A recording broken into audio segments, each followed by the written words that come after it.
of the Mike and Mario Show. We are live.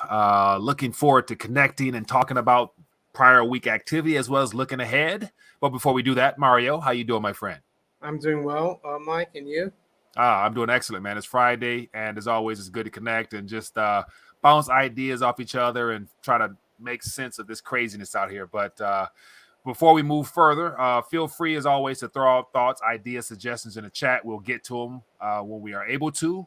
And yeah, so let's kick it right off, man. I think this week a lot of things is unfolding. We have stuff here in the West. Jerome Powell getting grilled by politicians as if it's something he can really do about what's going on. And then out east, we got the summit and the announcement of some new additions to the monetary structure. And so we'll jump into that. But I want to before I do that, I want to just put up a little visual aid, get your thoughts on it. And so the focal point of everything will be surrounded around gold. But what comes to mind when you see this little visual aid, Mario?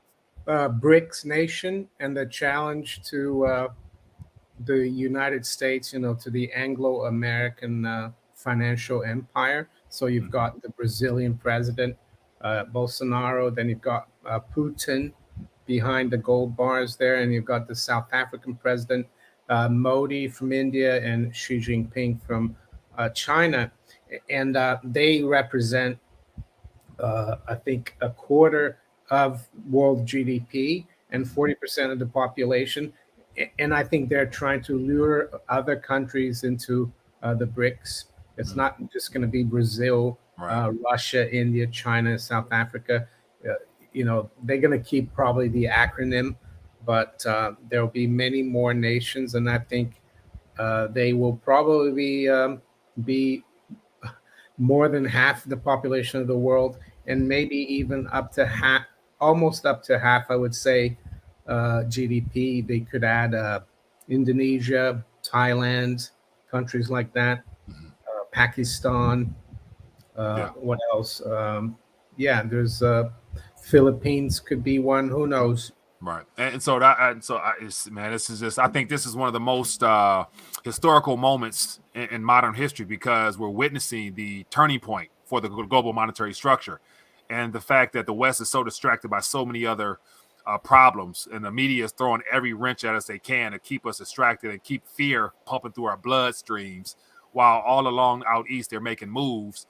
And to add further to that BRICS development, I think, of course, the BRICS are the 5 leading nations that have been working towards this upcoming announcement whenever it comes. But then again, we have all those other smaller unions. And so Africa has like a little several country conglomeration. And then we got the CSO, Shanghai Cooperation Organization, with all the surrounding Asian countries.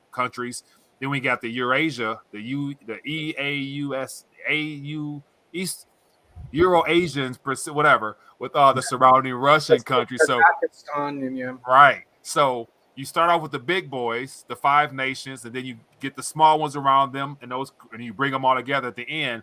It's going to be a hell of a party one day, and the West wasn't invited. And so it's like, okay, will it be a peaceful transition, or will there be some type of conflict? Because this stuff never rolls over in a friendly manner. But let's get into some nuts and bolts of what's going on, man. And so this is definitely worth talking about. We got all types of stories, so we'll get to it. But the summit taking place right now, and so far, I'll say earlier this week, Putin and the whole entity over there in Russia were talking about the SPFS, which is the alternative payment messaging system, and the BRICS can access it right now. It's up and running. It's good to go. And of course, on my side, I've been talking about the fact that it's already been ready, just waiting on the right moment. And it seems that right now, heading into summer, is the right time to make all these announcements. And so here we have something coming from the Western media, which is not too surprising, but a challenge to the dollar. Now, gold, of course, is going to be anchored. We were trying to bounce ideas off each other earlier as to how this is going to play out. But so right now, how do you think the initial rollout will actually play out? Yeah, I mean, that headline there says they're creating a new reserve currency. I personally don't think they're going to create like a single currency like the euro or the dollar. They will have a monetary trading system where gold will be an important part of underlying or supporting, being an anchor for that system.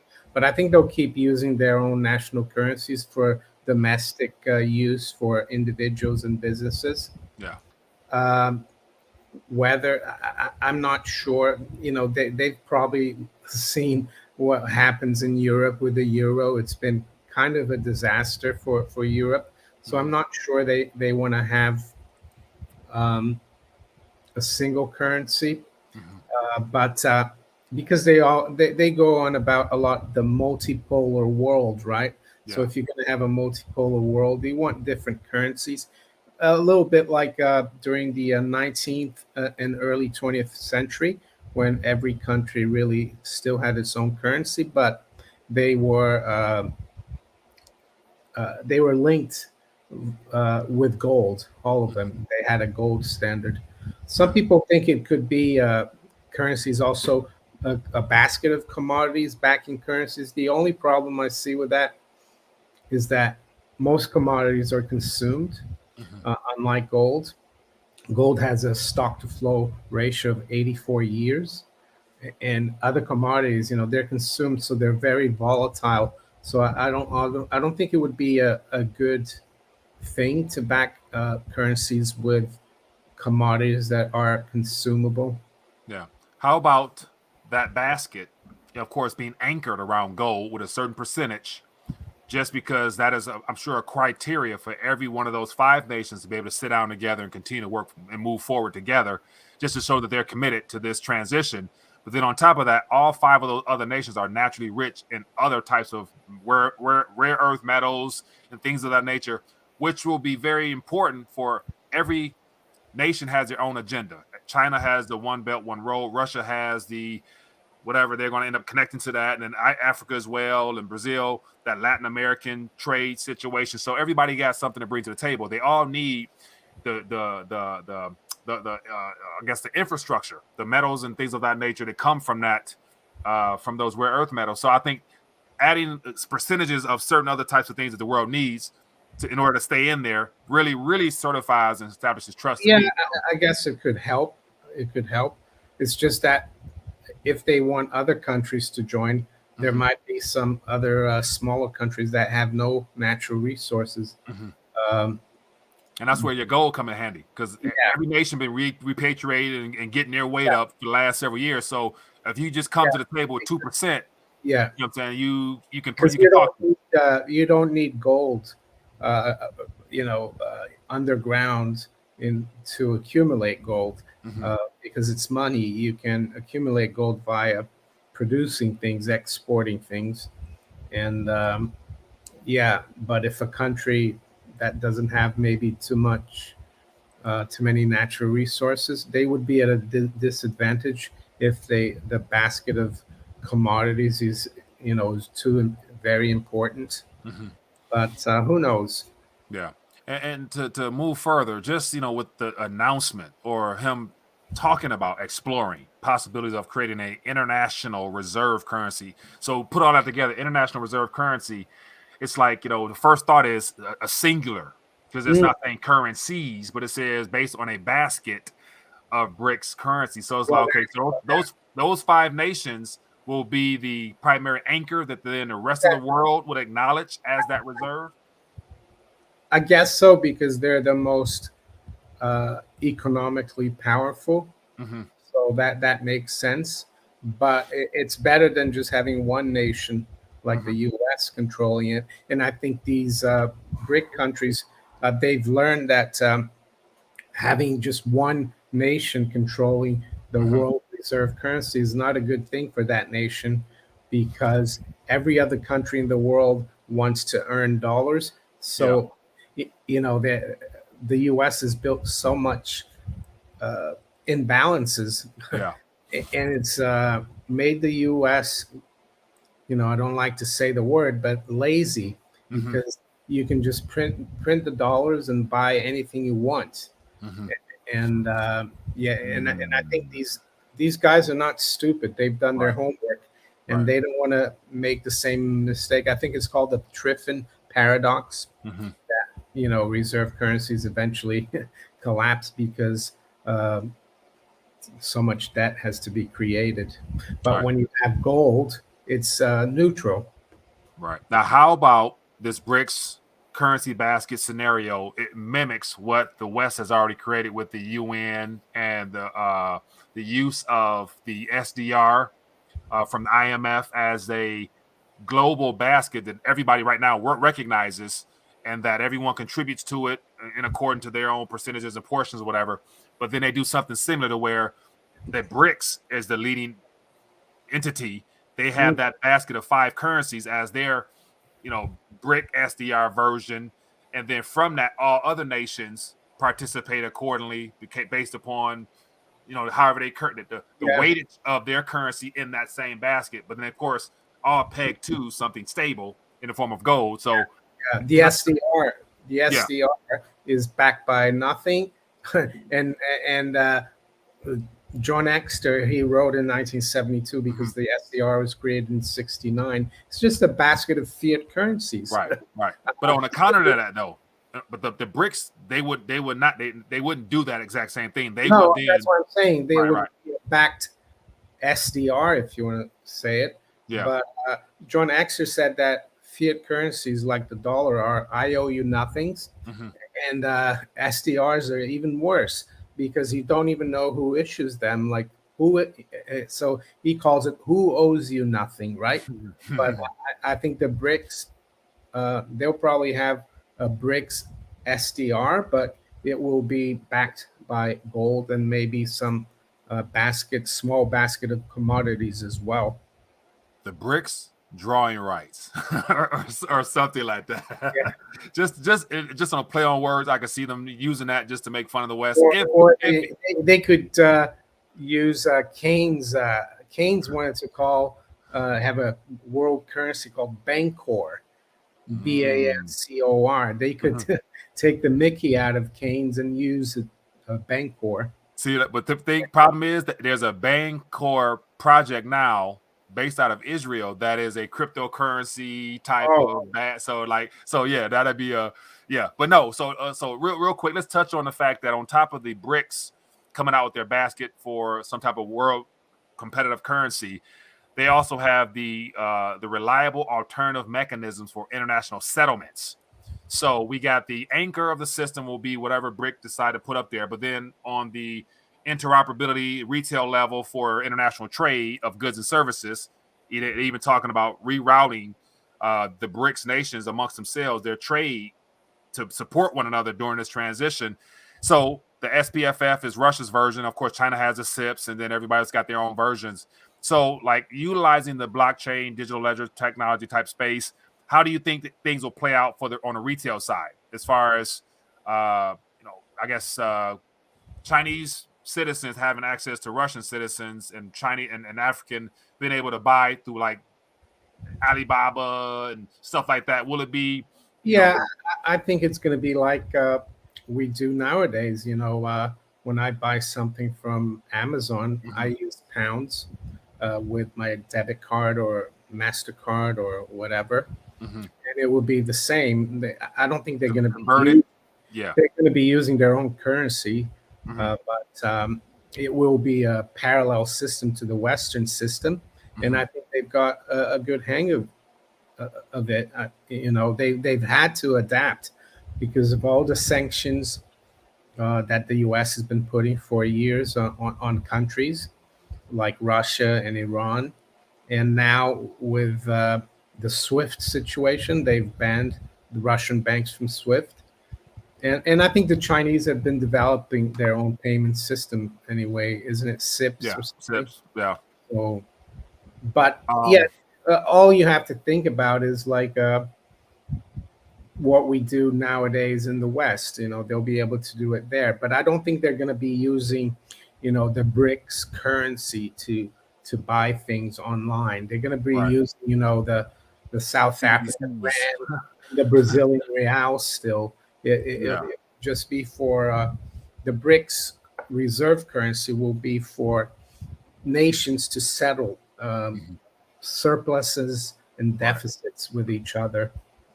Right. Now, to further the deterioration of our monetary structure, I think current pressures placed on Russia, and in reference to this whole historic debt default. Then I got another article to counter this, and of course, the narrative coming out of Russia is completely different than what this is. But it says Russia is days away from historic default as $100 billion payment comes due, with Moscow cut off from the global financial system. Ooh, and so on the flip side of that, there's another article here, just real quick. Russia fulfills Euro bonds obligation using new mechanism that allows it to pay in rubles. So basically, Putin is saying, we'll pay you. We got everything we need to pay you in our own rubles. We'll let you do the conversion, but we're going to make good on our debts. It's in our own currency. But yet, the nations and the creditors may or may not be willing to accept this payment, or will they, will be the question. So do you think this Western pushed and need for Russia to default will be more of an escalation to the deterioration of the banking crises and things of that nature if these bonds are not paid the way that they want, the West want to be paid, or what? Yeah, I mean, Russia doesn't care about it because they have the money, but it's been stolen, and they've been how can I say, blocked from using the Western system. Yeah. The people it's going to hurt are the creditors in the U.S. and Western Europe, and they could actually sue Western governments because they could argue, that Russia has the money to pay the bonds, but the West is not allowing it. So it could backfire completely in terms of the risk to stability. Yeah, it could hurt financial institutions. People might have to sell other assets because they're not getting paid their Russian bonds. I don't know how much in total it would be, but it could have a small impact. Who knows? Yeah, and so the contagion would continue to spiral because all of these banks and all these globally systemic important banks are interconnected. So when one domino falls, it's unavoidable that it tips another one, and it's stuff we won't even hear about until. But then again, we know Russia and Europe are having major issues right now with the gas situation, and then we have the euro debt crises that's starting to implode, and also you factor in. I want to bring up this Credit Suisse and what you mentioned earlier from a Wall Street Silver about the credit default swaps, and how, based upon this, according to the way you're telling me, is that they're expecting Credit Suisse to go, I guess, belly up or what? What do you? Yeah. How could all this be like? Russia defaults and they don't get paid because I'm assuming Credit Suisse may have some interconnected to that Russian debt as well, or something through that. So if they don't get paid, could this be a trigger point for Credit Suisse to go belly up, type of thing, or what? Well, credit default swap is like an insurance against default. So as you can see, it's the highest it's been in about 5 years, and it was we're even higher than March 2020, as you can see here. Yeah, and it could spill over into the Russian situation, but I think this is a little separate. It's more to do with the whole too big to fail banks, and I guess maybe Credit Suisse is the new Deutsche Bank, But this is serious because the Credit Suisse is not in the Eurozone because Switzerland is not part of the European Union. But all these banks in Europe and the US and the UK are interconnected. Right. So if Credit Suisse goes under, and it would be very serious. Yeah, and so I was looking up just to see the size of Credit Suisse, and it was categorized as a globally systemic important banks. And so when one bank has issues, it automatically connects it with other banks. And so the idea of a bail-in. So I was talking earlier about Europe and the buying your situation and the non-performing loans, and all the pig nations in particular have not been solved. They've gotten worse, and a part of the suggestion, according to some information I was reading, was the EU eventually having to deal with that. So they were talking about creating a bad bank, a bank just literally to take all that in. They would provide the funding to bring it all together. but then again, it's too big to contain because it's in every single country. And I was like, the only probability would probably be a bail-in at some point, Yeah, right? bail-in is So Cyprus was the door opener, and it's like, yeah. The other thing they did in Cyprus was they um, they took customers' deposit above the 100,000 insurance, mhm, and then they gave them shares in the bank, which were oh, pretty much worthless. That was how they paid them. yeah. So So like, okay, you got shares in a bank, and it's good to say since that time frame, the banks might have been. I mean, I think it was Likey Bank and a couple other banks I remember seeing because I was trying to follow it back then. But it's amazing how people don't really consider the fact that the debt contagion can spill out well beyond just a sovereign level down to the very depositor, and it could be a global event on yeah, top of whatever the cyber or whatever they're afraid of hitting as well. So. Yeah, what so people forget is not just individuals that lose funds, mhm, but also businesses that have to keep a big float. right. They're not exempt either, so it affects the whole economy.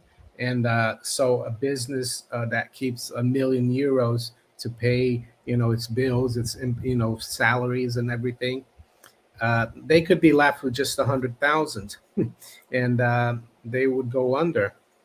Yeah. Now, even that with that 100,000 in this current environment, so this is, I'm assuming they haven't adjusted the insurance on deposit because they haven't done it here. I think it's still 250,000, but given the current inflationary pressures and cost of living, it's like, okay, that 100,000 or 250,000 now is, it doesn't buy us nowhere near as what it did, 10 years ago, nevertheless 20 years ago. So Mm. you're still gonna be shortchanged, but anyway, it's just more the contagion, unspilling. But let's get into just real quick. I want to share this little clip from Austria. So I saw today that it looks like Austria is going back towards some stimulus. So something was passed, I think yesterday, that each citizen will get 500 euros. I guess as you mentioned, to more currency to help fight inflation. And so it's just interesting how this is the first country that I'm aware of that starting up their stimulus or UBI, whatever it might be called. But that's just one, and I'm assuming there's more to follow. But California did that too, didn't they? Didn't they they pass? got some certain experiments in different counties. So there's been more UBI testing going on throughout the U.S. And I want to say there's a whole coalition trying to really advocate for making it a state-funded program nationwide. Which a year or two from now, given current conditions, I could see that being the case. So, but it was already part of the plan. It's just they needed a reason to do it, and what better reason than was it 8.6 today? And let's talk a little bit about UK inflation figures, man. You say that so the 9.1 was your most recent, but you said Yeah, RPI. Give it a yeah. rundown on CPI came out at 9.1, and then we have another measure called RPI, Retail Price Index, that. Mm-hmm. that came out at 11.7, and and that includes council tax, which is the local tax, Mm-hmm. and rents. So yeah, that the RPI was what was used prior to the UK adopting CPI in Mm-hmm. the late 90s. Yeah, and it's going to get worse, I think, even with commodities going down, the price of oil going down. I saw yesterday, I drove out, that the price of diesel is almost £2 per liter. Mm-hmm. So I think, yeah, there's 4 gallons to the liter. I think, I'm not sure, I think 4.2. 4.5, 4.4. I think. So it's at an all-time high, Mm-hmm. and it's not going to end there. I think rising prices are here to stay because, and it's related to the BRICS. And you might think, why is it related to the BRICS? Well, because the BRICS, they've got loads of dollars and euros and some pounds, and Mm-hmm. they're scared of that getting confiscated. So they're going to sell as much as that as possible. What are Yeah. they going to do with that? Well, they're going to buy things, commodities, stockpile. They're going to buy gold, and that's going to make our currencies worth even less. Yeah. Our currency is coming home, and the supply of it is going to go through the roof. We're going to need a lot more of our own currencies to buy real things, commodities, while in the BRICS countries, they're probably going to be better off because their currencies are going to be relatively strong, I would say, against our currencies, and so they're going to be buying the commodities as well. Right. And that's the thing, like with the BRIC nations, as you mentioned, because they have everything needed, they can sustain themselves a lot longer. Like Putin made it clear a couple months ago that, we'll be able to weather the storm in the days ahead with no problem. And I'm like, well, the U.S. won't, because they're giving away strategic oil, energy, and everything else. So, Chris, it says, appreciate you, man. It says, what will eventually cause the Fed to pivot? Thanks. And so I have my suspicions, Mario. Like I mentioned before, common sense would tell us they need to pivot, but knowing that they are part of the reset agenda, I can see them not following suit the way that they have in prior, tightening times. So my suspicion is I'm probably the only one that would be willing to be so bold or either stupid, but saying that the Fed may not pivot. They may let this thing crumble and point a finger, blame somebody else, and then an event happens, which allows them to use that even further to where it's going to distract people even more so, while they'll continue to do some type of process. But to go back, man, the QE, I just find that hard to believe, but I could be wrong. Hope I am wrong. But, what are your thoughts about this pivoting? We're already seeing, the financial markets, the bond market, saying that the Fed is going to stop raising rates in September. If you look at the interest rate futures market, and also treasury yields, they've come off quite a bit in the last 2 weeks. The 10-year has come down from like 3.5% to just over 3%. The 2-year as well is now like at 3.04. That had been up to almost 3.5 as well. So the other thing as well, I find it hard for the Fed to keep raising rates if we see GDP continue to contract. Yeah. We saw the PMI numbers yesterday. They were close to 50. They dropped very sharply. So, yeah, I think that's what will I don't know if they're going to pivot directly. They could just stop the tightening, wait, and then they pivot. Who knows? Yeah. Now, with the futures pricing in September, so Q3 is when everybody's expecting them to pivot. So I see a lot of, I think Luke Groman and other people say, Q3 they pivoted. So I'm saying based upon prior events where the Fed was expected to, according to what the futures were pricing in, the probability was order 90% that they end up responding accordingly, or what? What's the probability that it's still 50-50, but based upon the futures predicting that they will. And that could change, with the data coming forward in the next few weeks and months. But I saw some charts as well on Twitter that people are already expecting the Fed, to raise a couple of times, I guess, until September, and then cut again, like by next year. Your point about the Fed not pivoting, the only problem with that is that under the law, the Fed has a duty to keep full employment and also stable prices, and they're not prices. What? So if you get a recession, there won't be full employment. So they could be in trouble from Congress, because Congress is the institution that gave life to the Federal Reserve. Yeah.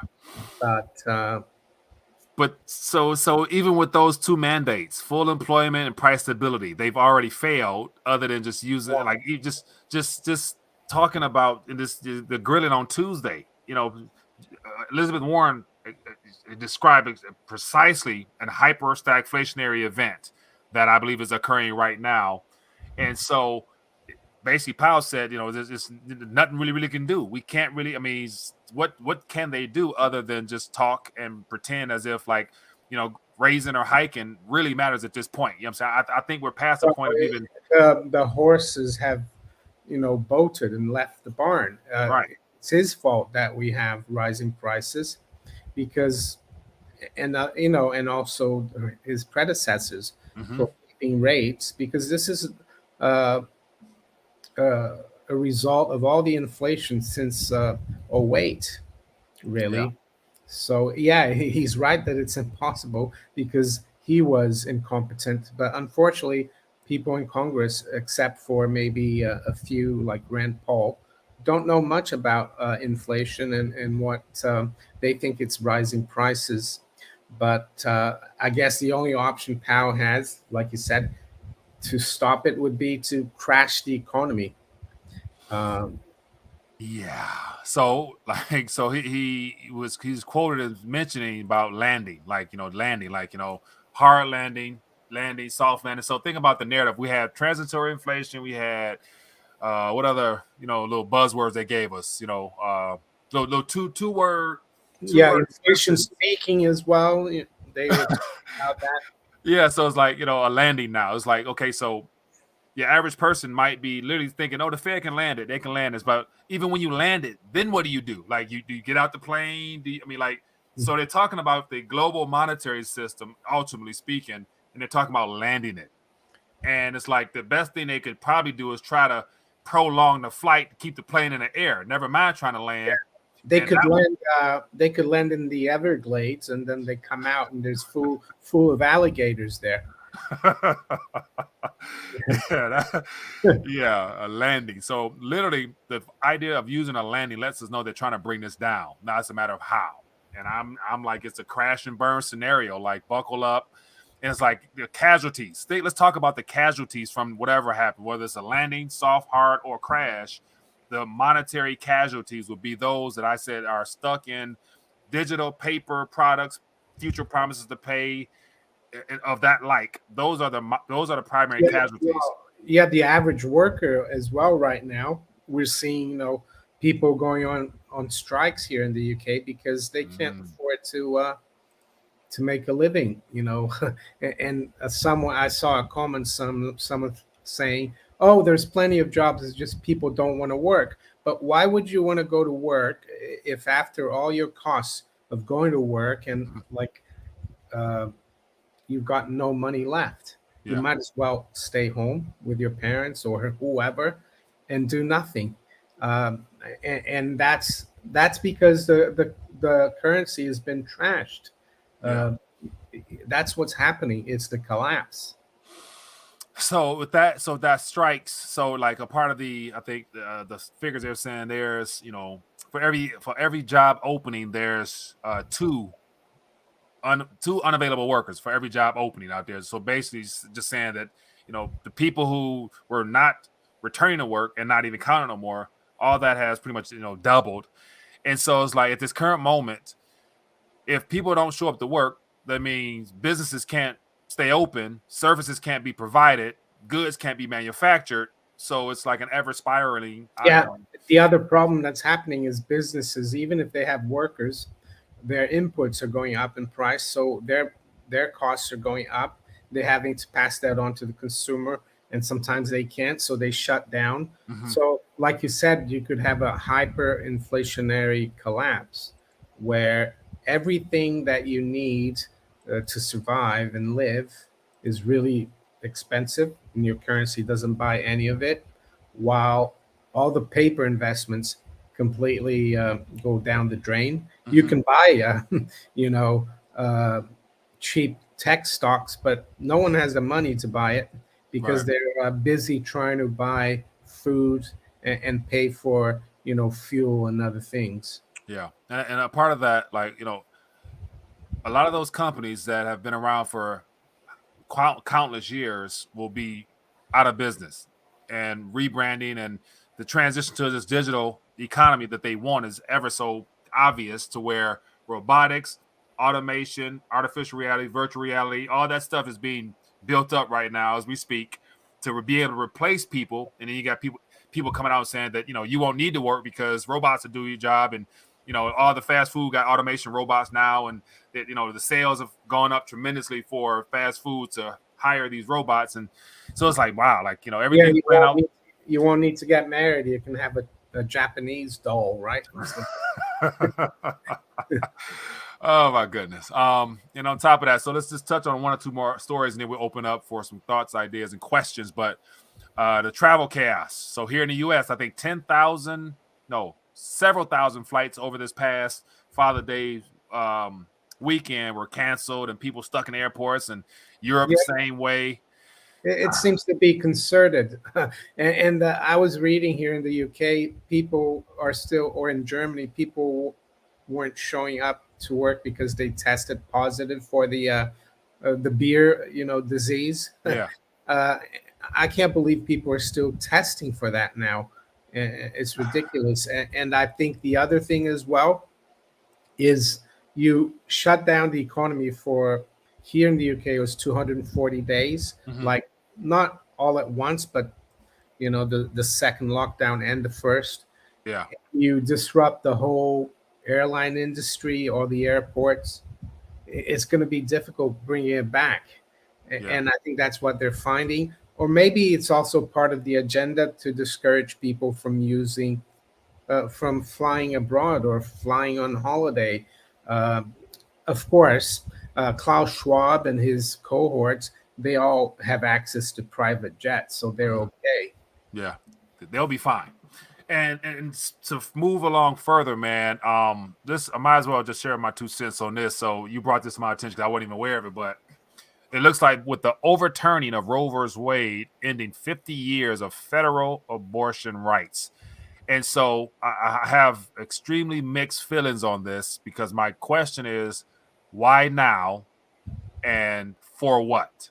Like all of a sudden, like, the U.S., which is a very immoral, godless country, all of a sudden care about, the unborn.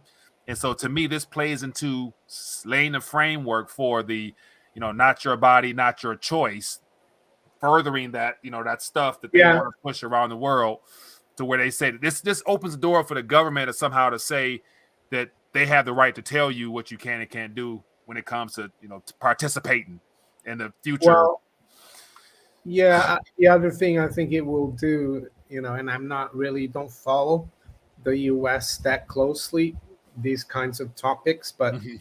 it will divide people even more. Mm. This is a very divisive issue. Mhm. So it's not good for a national harmony. Right. It's not definitely not going to unite us on because this is an important cause, but this whole topic is something that should never have gotten to this point. But it was a part of depopulation, destabilization anyway. So, but it is what it is. But on another note, what makes it even more sickening is that last week the FDA approved the participation for the children, the unborn. So these are the last of the purebred of society. It happens to be in our children. And we got parents out here going to take their child to, participate. And it hurts my heart, man. But, for the same people who wear the mask today, the same people who will probably be out in the streets protesting for Roe vs. Wade to be the same people taking They're okay with this, right? Right. Doesn't Right. make sense. Not at all. But so let's open up for some questions, man. Feel free to throw out some thoughts, ideas, suggestions, questions, or whatever it might be, and we'll do our best to share our 2 cents on them. Highlight at Rethinking Dollar so to stand out and we can see it. And Mario, if you see anything, jump on it. Yeah. Someone here says, "Faith parent, this Mhm. place is sickening." I don't know if she's talking about our live stream or. Well, we got what she say is what? It's skipping. Sickening. Oh, yeah. But we got Rochelle Fernandez. Let's see what she's got. Mike and Mario, chance see you upon you guys live. What a blessing. How are my favorite YouTube doers? The test one is getting to increase jobs. Testing is just a way to increase jabs or jabs or jobs. I'm not sure. I assume it said jobs. And Roe vs. Wade matter is happening right with who mandate. Right. So yeah, good points there. What else we got there? So we did not touch on precious metals one bit today. She meant California is disgusting. California. Oh, That's what. what else we got here? And just for the sake of, I didn't bother to even look at the metals, man. I saw silver's down a little bit. What else we got? Michael Otto says, I was in the gym the other day and the guy was swimming with a mask on. Oh my goodness. Yeah, I've seen some silliness myself. The worst is a person driving the car by themselves, window up, mask on. I haven't seen any questions so far. Yeah, me either. So here we go. Let me see here. Let's just touch on metals real quick, and then we'll dial back. Yeah, let me see what the metal's talking about today. Silver's actually made a low today of $20.60, but it's rebounded quite well. We're up 22 cents right now, 1% at 21.16. Gold is up $5 at 18.27. So they're holding, but the stock market is continuing to move higher. The Dow is up 2%, S&P 2.3, and the Nasdaq as well 2.3. I think we had some good economic numbers from the US today, this afternoon, even though we had bad ones yesterday. New home sales apparently rose almost 700,000. They're expected to rise 588. And I saw headlines saying that Michigan inflation expectations dropped. So that was a positive, but it dropped from 5.4 to 5.3. I mean, that's still pretty bad. 5.3. Yeah, going down is a positive.